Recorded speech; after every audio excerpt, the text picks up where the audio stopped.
Free হিটে আপনাদের প্রশ্ন হবে মন্তব্য নিয়ে কথা বলবো। প্রথম যে কমেন্টে এসছে নেহাল আহমেদ জাফর, প্রতি বছরই আমরা বিপিএল শুরুর আগে বলি এবার বিপিএলে কিছু একটা হতে যাচ্ছে।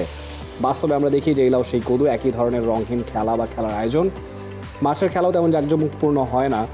আমার প্রশ্ন, বিপিএল শুরুর আগে আমাদের এত প্রত্যাশা থাকে নতুন কিছুর বার্তা, কেন সম্ভব হয় না?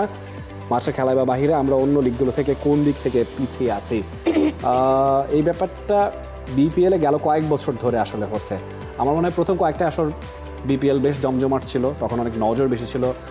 আইএল T20 বা এই সমসাময়িক টুর্নামেন্টগুলো না হওয়াতে আমরা বেশ কিছু তারকা বিদেশি প্লেয়ার পেয়েছিলাম।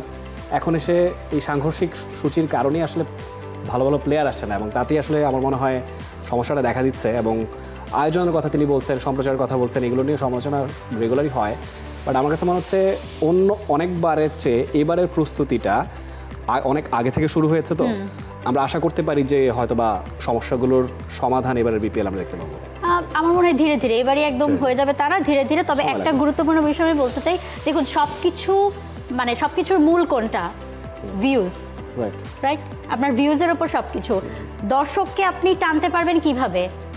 মানে মাঠের বাইরে অনেক প্রচারণা, অনেক ব্র্যান্ডিং, অনেক কিছু করে যদি মাঠের খেলায় আদৌ কিছু না থাকে, তাহলে কিন্তু মানে সেই ব্র্যান্ডিং, সেই মানে ডাক দেওয়া কোনো কিছুই কাজ হবে না। সো সর্বপ্রথম আমার কাছে মনে হয় যে মানে মাঠের খেলাটা আপনার এক্সাইটিং হতে হবে। ধরেন বিপিএলে একটা ম্যাচে দারুণ একটা মানে ফাইটিং একটা অথবা থ্রিলার একটা ম্যাচ হলো, লাস্ট ওভারের থ্রিলার দেখলাম। সো সেই ম্যাচটা নিয়ে তখন কি আন্তর্জাতিক অঙ্গনেও কথা হবে, তাই না? অনেক বেশি নিউজ হবে, অনেক বেশি দর্শকরা সেটা এখানে দেখার চেষ্টা করবে। তারপরে কি হবে? তখনই মানুষ চেষ্টা করবে যে ওকে বিপিএল এর ম্যাচগুলো তো এক্সাইটিং হয়, লেটস সি, বিপিএল এর ম্যাচগুলো দেখার চেষ্টা করবে। সো তখন যখন বেশি দর্শকের এঙ্গেজমেন্ট হবে, মাঠের খেলা উত্তেজনাপূর্ণ হবে, তখনই সব ব্র্যান্ডিং সবকিছু কাজে দেবে। এবার একটা জিনিস ব্যতিক্রম বলবো, বিপিএল শুরুর আগে এনসিএল হওয়াতে এবং সেটা T20 হওয়াতে একটা প্রপার প্রস্তুতি হয়েছে, যেটা হয় অন্যান্যবার শুরুর দিকের ম্যাচগুলো বেশ ঢিমে তালে হয়, এনগেজিং হয় না, এক্সাইটিং হয় না। অনেক প্লেয়ারদের সম্পর্কে দর্শকরা তো জানেই। এবার T20 এনসিএল এর মাধ্যমে আশাও খুব মানে সময়ের ব্যাপার আসলে, সেটা এবার রেডিমেড আছে, এটা একটা সুবিধা। পরের কমেন্ট বল। পথহারা পথিক তুষার, তিনি রেগুলার কমেন্ট করে থাকেন। ওকে, কিন্তু এখনো পর্যন্ত ইনি পথ খুঁজে পাননি।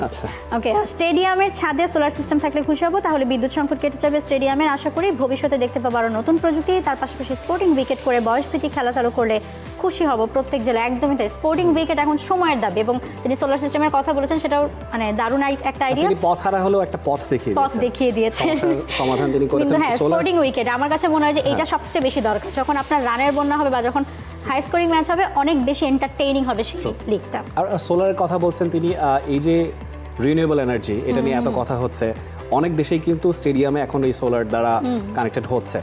তো এই ব্যাপারগুলো হলে আমরা প্রায়ই দেখি, আগেও হয়েছে যে ফ্লাড লাইট অনেক সময় বন্ধ হয়ে যায় বা বিদ্যুৎ বিভ্রাটটা হয়, সেটার সমাধান হয়তো হতে পারে। পরের কমেন্ট মোহাম্মদ সামিউল আলম, তিনি বলছেন আপনাদের মতে এবার বিপিএল কতটা পরিবর্তন হলো জানতে চাই, এবং সাকিব আর মাশরাফি ছাড়া বিপিএল এর ব্র্যান্ড ভ্যালুটা আমার মনে অনেকখানি কমে গেছে। আপনি আসলে যে কথাটা বলেছেন দ্বিমত করার সুযোগ নেই। সাকিব আল হাসান, মাশরাফি বিন মুর্তজা দেশের ক্রিকেটের অনেক বড় নাম। স্পেশালি সাকিব আল হাসানের কথা বলবো, মাশরাফি বিন মুর্তজা আসলে এত কন্ট্রোভার্সির পর যদি এই টুর্নামেন্টে সাকিব এবং মাশরাফি থাকতেন, দর্শকদের আগ্রহ অনেক বেশি বেড়ে যেত ম্যাচ দেখার জন্য। ঠিক আছে, সেটা হয়তো কন্ট্রোভার্সির জন্যও বেড়ে যেত, এক্স্যাক্টলি সবকিছুর জন্যই। কারণ এখনো পর্যন্ত আপনি সাকিব এবং মাশরাফি লেভেলের কোনো ক্রিকেটার আমরা তৈরি করতে পারিনি, এটা স্বীকার করতে হয়। সেই লেভেলে মানে দর্শক মানে যেভাবে তাদের সবসময় দেখতে চেয়েছে। দেখুন, এখন ইয়াংস্টারদের দিকে তাকাতে হবে। নাহিদ রানা, তৌহিদ হৃদয়, কিংবা সিনিয়রদের মধ্যেও তামিম ইকবাল, মুশফিকুর এবং মাহমুদুল্লাহ রিয়াদ, তারা তো আছেনই।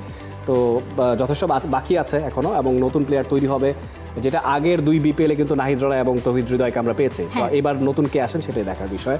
আন্ডার 19 যারা আছেন তারা হয়তো বা নজর কাটতে পারেন। পরের কমেন্ট আমার পালা, কথা বলতে বলতে ভুলে যায়। মোহাম্মদ সোহেল রানা, তিনি বলছেন বিপিএল খেলাগুলো যদি হোম অ্যাওয়ে ফরমেশন হয় তাহলে টপ লিগের একটি হতো বিপিএল, কিন্তু এর জন্য প্রয়োজন হোম সিটিতে বা বিভাগের স্টেডিয়াম। বাংলাদেশের মানুষ কি পরিমাণ খেলা পাগল তখন বুঝতে পারতেন। এভাবে হোম অ্যাওয়েতে খেলা হলে গ্যালারির একটা সিটও ফাঁকা থাকতো না। কিন্তু দুঃখের বিষয় হলো 11তম আসর হলে চলে আসলেও এই পদক্ষেপ নেওয়ার কোনো সদিচ্ছা বা প্রয়াস বিসিবি দেখায়নি। আপনাদের কি মনে হয় হোম অ্যাওয়ে ফরমেশন নিয়ে আসতে পারলে বিপিএল এর আইপিএল এর মতো জনপ্রিয়তা? নিঃসন্দেহে, কারণ আপনার তখন পুরো দেশ জুড়ে বিপিএল এর আমেজটা থাকবে, পুরো দেশ, নট ইভেন ঢাকা, সিলেট, চট্টগ্রাম। আজকে কি বার? আজকে সোমবার। একটা ওয়ার্কিং ডে। হ্যাঁ, আপনি কাজ ফেলে, চাকরি ফেলে, বা আপনার স্কুল কলেজ ইউনিভার্সিটিতে ক্লাস ফেলে আপনি কখন বিপিএল এ খেলা দেখতে যাবেন মিরপুরে? যখন আপনার প্রতিনিধিত্ব করা দলটা আছে। হ্যাঁ, সেটাই। আপনি আজকে ধরুন সিলেটে খেলা, বরিশাল আর হয়তো বা চট্টগ্রামে, কতজন আসলে যেতে আগ্রহী হবে? হ্যাঁ, অনেকে হয়তো বা যাবে, অনেকের ক্রিকেটের প্রতি সেই ক্রেজটা আছে, কিন্তু তখন সেই পার্সেন্টেজটা বাড়বে। হ্যাঁ, নিজের একটা দলকে ওনই আমরা করতে পারি না। যে যেমন ধরুন আসলে অনেক কিছুই বলা যায় এটা নিয়ে, এই ব্যাপারটা নতুন নয়। তিনি যেটা বলেছেন এটা এবং দেখেন আসলে তিনি যে বলছেন যে মানে বিপিএল এর 11তম আসর চলে এসেছে, কিন্তু এখনো পর্যন্ত পুরো দেশে আমরা স্প্রেড করতে পারি। আসলে আমাদের ক্রিকেট ইনফ্রাস্ট্রাকচারটা এখনো অতটা ডেভেলপড না যে আমরা প্রত্যেকটা ভেন্যুতে, কুমিল্লাতেই তো আসলে প্রপার ক্রিকেট মাঠ নেই, রাজশাহীতে। আচ্ছা, এই 11তম আসর ধরেন 11টা বছর, সো এই 10-11 বছর ধরে প্ল্যানিং করলে একটু কি এগোনো যেত না?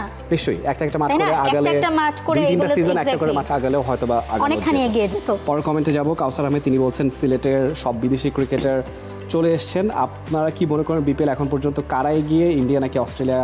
কাকে ফাইনালে দেখছেন? চ্যাম্পিয়ন্স ট্রফিতে কি এখন পর্যন্ত ওপেনার হিসেবে আমরা তামিমকে বেছে নিতে পারি? 3টা প্রশ্নের উত্তর দিতে গেলে সবচেয়ে বেশি এগিয়ে কি আছেন সেটা বলা আসলে আমাদের উচিত হবে না, পার্সোনাল চয়েসে আমরা যাবো না। প্রত্যেকটা দলই ইকুয়ালি কেপেবল। পরের কমেন্ট, ইন্ডিয়া নাকি অস্ট্রেলিয়া? আমি অস্ট্রেলিয়াকে এগিয়ে রাখবো। চ্যাম্পিয়ন্স ট্রফিতে অস্ট্রেলিয়ার বেশি রয়েছে, আপনি মূল শোতে ব্যাখ্যা পেয়ে যাবেন আমাদের মূল শো দেখলে। একদম শেষ কমেন্ট, এমএচ নাবিল তিনি বলছেন ময়মনসিংহকে কেন বিপিএল এ নেওয়া হচ্ছে না, শুনেছিলাম নেওয়ার কথা ছিল। দেখুন আপনার বাড়ি মানে বিভাগটা, আপনার বাড়ি তো ময়মনসিংহ বিভাগে, আমার ময়মনসিংহ বিভাগে, এটা আমি একদম আপনার সাথে ফিল করতে পারছি, এমপ্যাথাইজ করতে পারছি। ময়মনসিংহ টিমটা থাকলে হয়তো আমার অনেকেই আমাদের এক্সাইটমেন্ট বেড়ে যেত, এবং অনেক মানুষ দেখেন অনেকে তো নোয়াখালীরও টিম চাই, নোয়াখালীর টিম থাকলে ভাই বিপিএল জমে ক্ষীর হয়ে যেত, নোয়াখালীর টিম থাকলে সেই আমরা চাই সবগুলো বিভাগীয় দল আসুক, এই প্রত্যাশা আমরা রাখবো। জমজমা একটা বিপিএল হবে, সেটা টি স্পোর্টসের পর্দায় আপনারা দেখবেন। দর্শক, সপ্তাহে 4 দিন শুক্র শনি সোমবার আমরা ক্রিকেট শোনে হাজির হয়ে যাই। আজকের মতো বিদায় নিচ্ছি, একটু পরে বিপিএল শুরু হবে, নিশ্চয়ই সেটা দেখতে ভুলবেন না। বাংলাদেশ প্রিমিয়ার লিগ 2025, 7টি দলের জমজমাট লড়াইয়ের মাধ্যমে পুরো দেশ দেখতে চোখ রাখুন টি স্পোর্টস নেটওয়ার্কে।